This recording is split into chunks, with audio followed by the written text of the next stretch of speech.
Hello అండి. ఎలా ఉన్నారు? బాగున్నారా? నేనైతే చాలా బాగున్నాను. నేను వాడపల్లి వెంకటేశ్వర స్వామి గుడికైతే వెళ్తున్నానండి. అయితే ఏంటంటే నేను ఇంటి దగ్గర అయితే అనుకోకుండా సడన్‌గా అయితే బయలుదేరైతే వెళ్ళాను.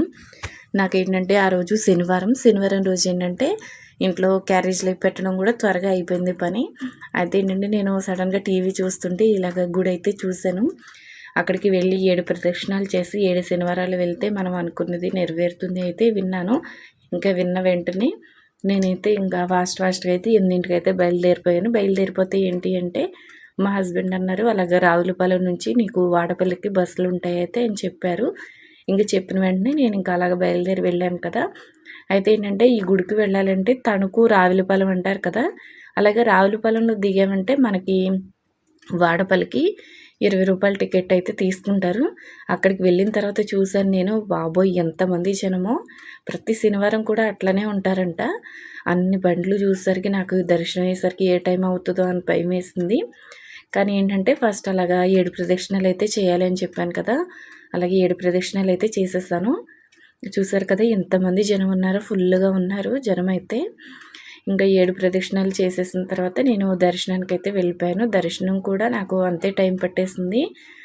నేను 7 ప్రదక్షిణాలు చేసి దర్శనం చేసుకునేసరికి ఈజీగా 3, 4 గంటలైతే పట్టేసేసింది. అలాగా తప్పుకోవడానికి కూడా ఖాళీ లేదు. అంతమంది జనం ఉన్నారు. నేను అసలు అనుకోలేదు ఇంతమంది జనం ఉంటారని. చూసారు కదా! నేనైతే ఇంక అలాగా 7 ప్రదక్షిణాలు చేసేసి 7 శనివారాలు వెళ్తాను అని అయితే నేనైతే మొక్కుకున్నాను.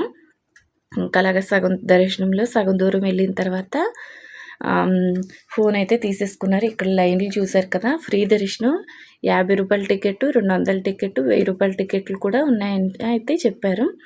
నేనైతే ఇంకా నార్మల్ ఉచిత దర్శనానికైతే వెళ్ళిపోయాను.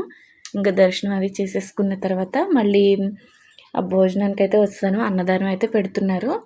ఇంకా భోజనం అది చేసేసిన తర్వాత నాకు 4 అయితే అయిపోయింది.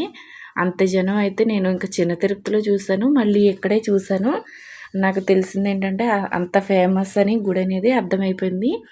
చాలామంది కూడా నాకు అక్కడ అన్నారండి, మంచిగా 7 శనివారాలు 7 ప్రదక్షిణాలు చేసి మనం అనుకుంటే ఖచ్చితంగా నెరవేరుతుంది. ఫస్ట్ నమ్మకం అనేది ఉండాలి. చూసారు కదా! రావులపాలెం అంటేనే పచ్చని చెట్లు. ఈ వీడియో నచ్చితే లైక్ చేయండి, సబ్స్క్రైబ్